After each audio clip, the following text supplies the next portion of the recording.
Everyone and welcome back to Khabri vibes. तो भाई अरमान and Lavkush Kataria हो गए हैं एलिमिनेट। जी हाँ, ये एक बहुत बड़ा एलिमिनेशन आ रहा है सामने, जहाँ पे कटारिया हो गए हैं एलिमिनेट, जिसको किसी ने भी एक्सपेक्ट नहीं किया था। और भाई ये न्यूज बहुत ज्यादा बड़ा है क्योंकि एक दिन पहले ही इनका मीटअप प्लान हुआ था, जो कि एल्विश एंड बाकी यूट्यूबर्स के साथ किया गया था, जहाँ बहुत सारे यूट्यूबर्स भी आए थे कटारिया के सपोर्ट में। बट ऐसा कुछ नहीं हुआ, वो भी फिर भी निकल गए हैं घर से बाहर। अब ये बहुत बड़ी बात है यहाँ पे, क्योंकि बिग बॉस ने एक बहुत ही बड़ा ट्विस्ट खेला है यहाँ पर। भाई वोटिंग ली ही नहीं गई, वोटिंग पोल्स यहाँ पे करी ही नहीं गई। पहले तो ऐसे कई बार ऐसा हुआ है, 2-3 बार ऐसा दिखा चुका है बिग बॉस ने कि कहीं ना कहीं कटारिया को बाहर निकालने के लिए बिग बॉस ने बहुत बार चाल चला। सबसे पहले तो उस बार चाल चला गया जब वो बाहर वाला थे, सीधा सीधा घर से बेघर कर दिया जा रहा था। बट उनके दोस्तों ने उनको बचाया, यानी कि विशाल, सना, मकबूल और शिवानी ने उनको बचाया। और उसके बाद एक चांस मिला, बचाया नहीं कहूंगी पर ये बोलूंगी कि उनको एक चांस मिला, पर बचाया अगेन ऑडियंस ने ही। कटारिया बिल्कुल एटलीस्ट मैं बोलूंगी कि वो टॉप 5 में रहना डिजर्व करते थे, बट यहाँ उनको टॉप 5 में भी रहने के लिए नहीं दिया गया। आप देख रहे हो टॉप 5 में है कौन? टॉप 5 में है यहाँ पर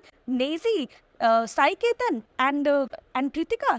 कैसे भाई? ये 3 वो कंटेस्टेंट हैं जो कुछ भी नहीं किए हैं ऑलमोस्ट पूरे शो में। रणवीर एंड सना मकबूल, मैं समझ रही हूँ रणवीर का भी बहुत बड़ा हाथ है शो में, सना मकबूल का भी बहुत बड़ा हाथ है शो में। सबसे पहले विशाल और शिवानी को बाहर निकाल दिया, जो कि बहुत ज्यादा डिजर्विंग थे, जिनका बहुत ज्यादा कंट्रीब्यूशन था शो में। अरे भाई मेरे को तो ऐसा लगता है कि साई केतन, कृतिका, नेजी से भी काफी ज्यादा कंट्रीब्यूशन अरमान मलिक का था, जिसको आप निकाल चुके हो, घर से बेघर कर दियो। कटारिया तो कभी भी वोटिंग पे जाता ही नहीं और ना वोटिंग की वजह से बाहर निकलता। इस वजह से इन्होंने क्या किया, बिग बॉस ने कैसे निकाला इसको, बिग बॉस ने सीधा घर का वोटिंग ले लिया। अब आप देखो पहले बिग बॉस ने कितनी बार ट्राई किया इसको पहले बाहर निकालने का। पहले जैसे मैंने आपको बता दिया कि बाहर वाला इसको बनाया और वहां पे टारगेट था कि वो कटारिया को बाहर निकाले, बट वैसे कटारिया बाहर नहीं निकला। और उसके बाद उनको ये था ही नहीं कटारिया को टॉप 5 में लेके जाना है, ये आप समझ लो अच्छे तरीके से। और बिग बॉस ने बहुत सारी तरीका यहाँ पे आजमाया है इस बात को प्रूफ करने के लिए। और जैसे बिग बॉस को ये समझ में आया है और उन्होंने ये दिखाया कि एक बड़ा सा मीटअप हो रहा है और उसके इतने फैन फॉलोइंग है कि वो निकलेगा ही नहीं, अगर टॉप 5 में वो पहुंच जाता है तो वो कहीं ना कहीं विनर जरूर बन जाएगा। तो इन्होंने क्या कर दिया है, आप देखो,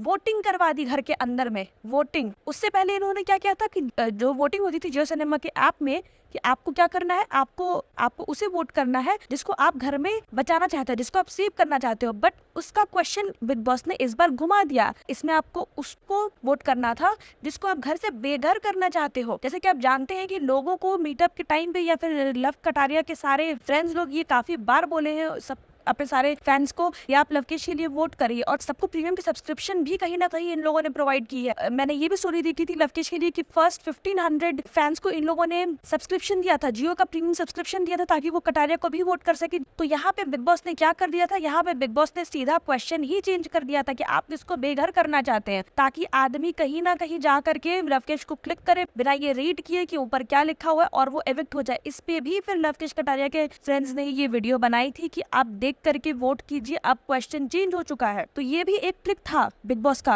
आप समझिए, ये भी एक ट्रिक था बिग बॉस का, समझिए आप, जो कटारिया को निकालने के लिए था। अब वहां से भी जब वो नहीं हो पाए तो इतने एंड में आकर के आप मेरे को ये बताइए, इतने एंड में आकर के शो के आप कैसे घर के अंदर वालों से ये क्वेश्चन पूछ सकते हैं कि आप किसको एविक्ट करना चाहते हैं। और वैसे भी आप लास्ट में कुछ इवेक्शन के बारे में आप ये देख लीजिए, सीधा दूसरी टीम के लोग ही जा रहे हैं। क्यों? क्योंकि बाहर वाला आप बना करके रखे हुए हो सामने वाली टीम के बंदे को, आप हेड ऑफ हाउस बना करके रखे हो सामने वाले टीम के बंदे को। और आपने क्या कर दिया, सारा वोटिंग, सारा एलिमिनेटिंग पावर, सारा नॉमिनेटिंग पावर आप हेड ऑफ हाउस नॉमिनेट या एलिमिनेट करेगा कभी नहीं, सामने वाले ग्रुप को ही एलिमिनेट करेगा या नॉमिनेट करेगा। इस वजह से विशाल भी गए, इस वजह से शिवानी भी गई। तो ये क्या तरह का बिग बॉस खेल रहे हो आप? मतलब आपको जब ये बात है कि, और आपको फैन फॉलोइंग से इतना डर लगता है, आपको फैन आर्मी से इतना डर लगता है, तो आप ऐसे कंटेस्टेंट को बिग बॉस में लाते ही क्यों? अगर आपको फेयर डिसीजन नहीं देना रहता है तो, अगर आपको अपने हिसाब से घर के अंदर वाले लोगों के हिसाब से ही अगर आपको डिसीजन देना रहता है तो ये एक बहुत ही अनफेयर डिसीजन है बिग बॉस का। और इस वजह से बहुत सारे कमेंट्स भी आ रहे हैं, बहुत सारे पोस्ट भी आ रहे हैं सोशल मीडिया पे कि वो जियो सिनेमा को बॉयकॉट करेंगे, बिग बॉस को बॉयकॉट करेंगे और जियो सिनेमा को अनइंस्टॉल भी कर रहे हैं लोग। अब देखते हैं आगे इसके क्या होगा और किस तरह से ये बिग बॉस एंड होगा और विनर कौन बनेगा। भाई नेजी को विनर मत बना देना, जो भी करो नेजी को तो विनर मत बना देना। और अब मैं एक्चुअली शॉक भी नहीं होंगी अगर नेजी विनर बन जाता है या कृतिका ही विनर बन जाती है। शॉक बिल्कुल नहीं होना चाहिए अपने को। ये नेजी को वैसे भी तब से पुश करते हुए जा रहे हैं, नेजी दबा, नेजी द ओजी, तो वो नेजी को ही बनाएंगे। जो कुछ नहीं किया है बंदा पूरे शो में, जो बंदा कुछ भी नहीं किया है वो बनेगा विनर। अब देखो क्या होता है, अभी ये वीकेंड में ही मालूम चलेगा ये बात। आपका इस बारे में क्या कहना है कमेंट में जरूर बताना। अगर आप सपोर्ट कर रहे हो कटारिया को तो मेरे चैनल को जरूर सब्सक्राइब करना, कमेंट करना और सबको बता दो, ये बात दिखा दो कि कटारिया का ये एविक्शन गलत है। Let's support Kataria here.